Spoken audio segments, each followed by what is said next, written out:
Incels murder people. Or do they?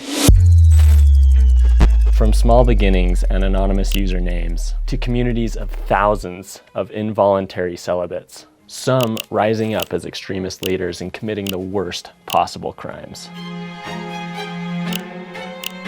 The left paints them as right-wing extremist creeps, many of which are terrorists in the making. Are they misunderstood? Are there normal, good people who classify themselves as incels? Or are they all bitter, extremist women haters who all deserve to be cast out and shunned from society, mocked for their extremist views? The history and phenomenon surrounding this group of people is complex, sad, and is evidence of the consequences of our modern society. First, we need to ask, what is an incel? Incel, or involuntary celibate, is typically a man who is unable to sexually attract a woman, whether due to lack of experience, poor social skills, or just their physical appearance. Incels often have extreme views on the roles of women and how society has been hurt from women obtaining their rights. It's a sad mentality that's built up in shady online forums, resulting in bitter echo chambers that solidify how these young men think. It goes deeper than that, though. Incels often characterize themselves as being unattractive, having autism, or having been bullied in the past. They're people who have kind of always felt like outcasts. Sadly, many criminals have a history of being abused or bullied.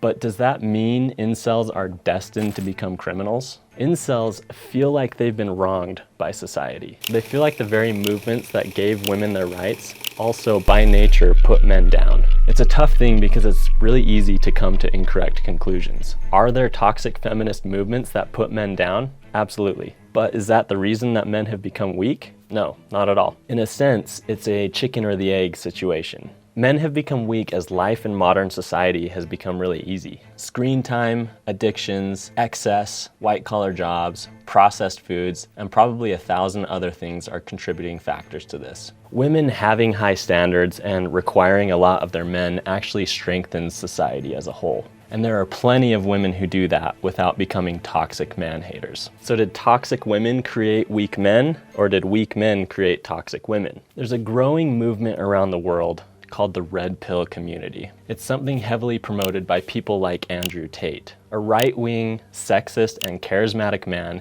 who has garnered a huge following online. People in the red pill community are often incels, and they believe that feminism has gotten to the point that men's rights are under attack. They take the red pill to get out of the matrix and reclaim their masculinity to eventually leave the incel community and better themselves. I'm sure there are both pros and cons to this movement, but this video isn't about the red pill. What I want to talk about is the black pill.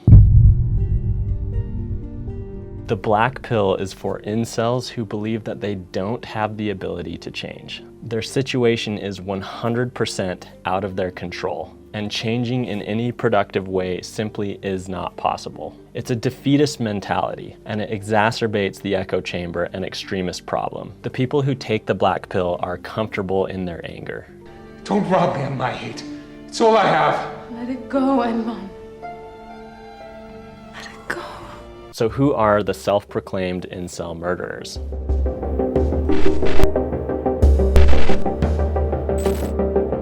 One of the most famous examples is Elliot Rogers, who killed 6 people and injured 14 others by gunshot, stabbing, and vehicle ramming. Rogers was on the autism spectrum. He had been heavily bullied in school. He was addicted to World of Warcraft, and whether or not he was physically attractive, I'll leave up to you. The sad truth is that he was a perfect example of a black pill incel. Other notables are Alek Minassian, who drove his van into a group of people, Mark Lapine, Seung Hoi Cho, and George Sodini, all of which were involved in mass murders. The police interrogation of Alek Minassian is fascinatingly disturbing.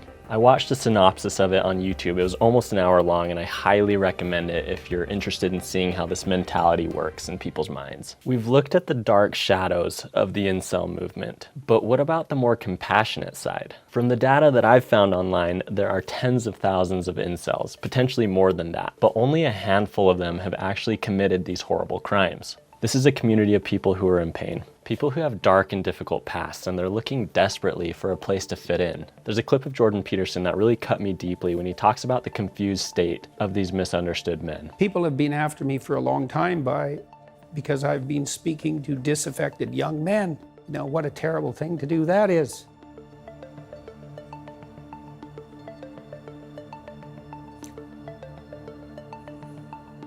I thought the marginalized were supposed to have a voice. It's very difficult to understand how demoralized people are. And certainly many young men are in that category. And you get these casual insults, these incels. What does it mean? It's like, well, these men, they don't know how to make themselves attractive to women who are very picky, and good for them. Women, like, be picky. That's your gift, man. Okay, but this isn't to excuse the actions of a monster by any means. You can argue that Hitler was marginalized, but he certainly deserved to be put to death just like anyone else who commits mass murder. But what about those who are in fact demoralized, who are not monsters, that are dealing with the effects of abuse, mental or physical handicaps, and don't know where to go to find guidance or support? In a recent interview with Tim Ballard and Jim Caviezel, Jordan Peterson talked about the path to becoming a sexual predator, relating this to Ted Bundy, who was a mass murderer. And just a little disclaimer here, Ted Bundy definitely was not an incel. He was charismatic and used his charm to lure women into his deep, dark fantasies and murdered a bunch of women.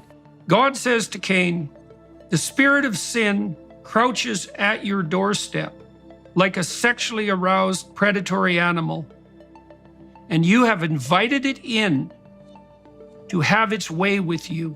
And so now, if you study the development of the fantasies of very, very dark people, you see that they brood and fantasize in isolation for years.